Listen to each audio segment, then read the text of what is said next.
Hi, my name is Jackson, and today we're gonna learn about the difference between Greenfield and Brownfield projects in S/4HANA implementation.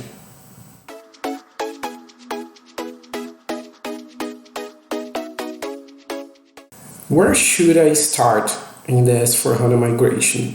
Start building a viable business case beforehand.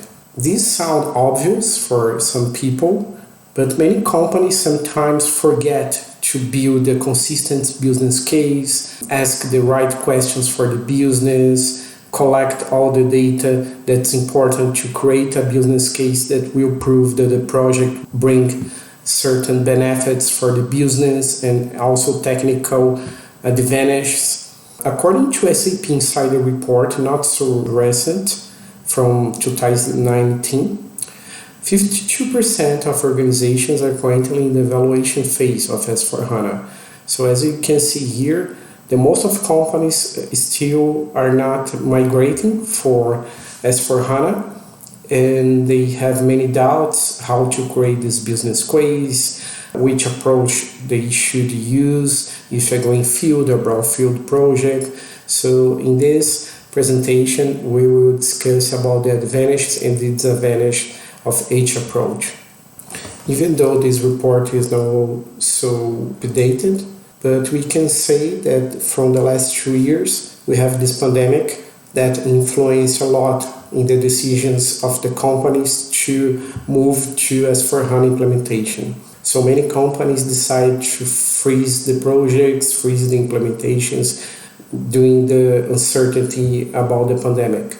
So even though we don't have this updated report, we can assume that many companies are still very undecided about implement S/4HANA and which advantage we have about this implementation, all these investments, if bring some benefits or not. As you can see in this slide, the most of companies are choosing go to a brownfield implementation. Only 15% of the companies are choosing a greenfield approach that basically is a new implementation from scratch. I think this decision is probably related because many companies already have the ECC running and they are fine and comfortable with this process and they don't want to change or design everything from zero. As you can see here, also 36% of the companies are still unsure about which implementation approach they will choose for the S/4HANA implementation. I think many companies still have no clarity what's the best approach for the implementation. In this next slide, we are introducing the three main approaches for S/4HANA implementation according SAP Activated methodology. SAP Activated methodology is the new methodology for S/4HANA implementations that SAP created. And also we have three main implementations possibilities or models.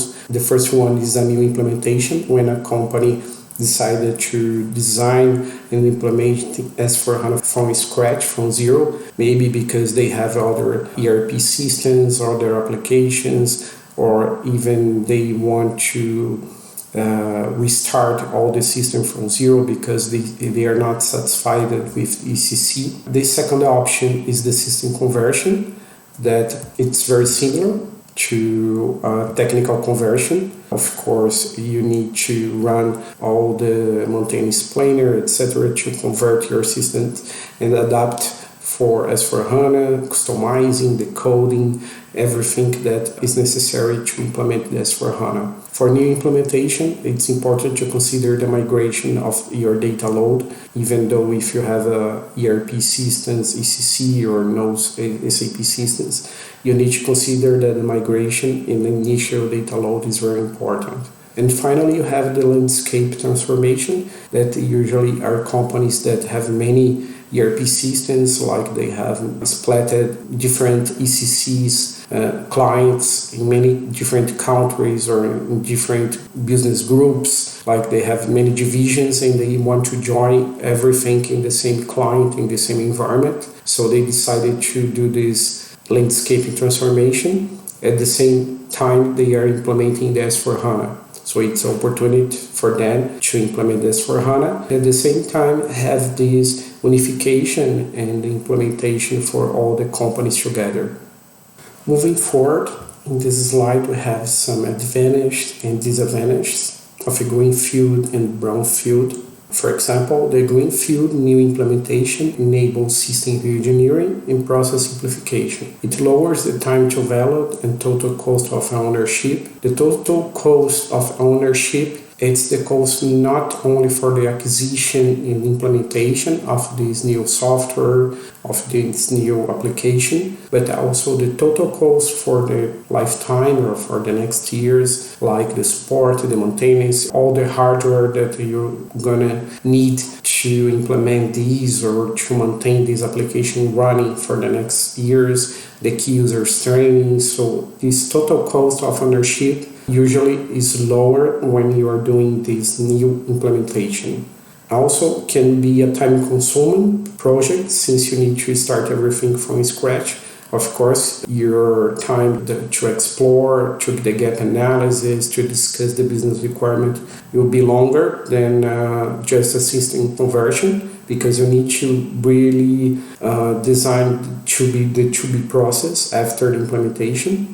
Also the high effort for change management, because probably you have much more change management effort for this project because it's a new implementation. And also it's important to allocate time for possible adjustments during the project. So if you have some surprise in the final of the project, you discover new gaps or new requirements from the business, it's important to consider some time for these adjustments. On the other hand, we have the Brownfield system conversion that's theoretically more simple. It enables migration to S/4HANA without re-implementation. Usually these have less disruption of current business process because the processes are already designed and you are just converting for the S/4HANA and doing all the mandatory adaptations that you need to do. Enables the re-evaluation of the customizing the current process flows. Of course, if you want to, during this project, also move some changes that you were planning before, you can join these together in the project scope and do this change. For example, if you are planning to implement the EWM model, and you can do this during the S/4HANA implementation together. You can do the S/4HANA conversion, and in parallel, you can convert the WM to EWM. It's a possibility, for example. It's like a technical system conversion, and it's important to consider all the technical side issues, adaptations, so it's important to read all the conversion guides, simplification lists to see any adaptations or blocking points to start your project. Finally, in this last slide, we will try to give you some recommendation and ideas which approach should your company use.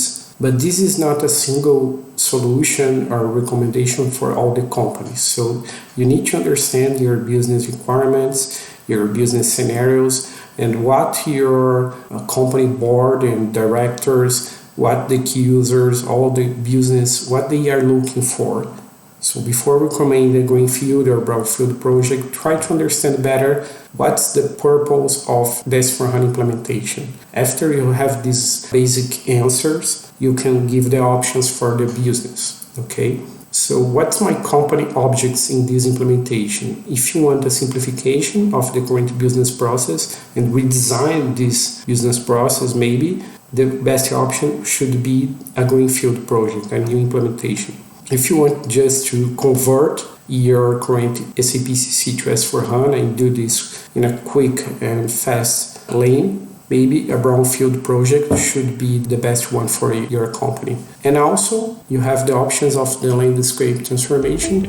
For example, if you have a speculative migration, you have different waves of implementation or different business groups in certain times being implemented and going to the same environment, or you want to unify and consolidate multiple SAP systems. So for certain, a landscape transformation should be the best option for your company. Therefore, if you like this video, please subscribe our channel and stay tuned for the next SAP Quick Tips. Thank you and see you next time.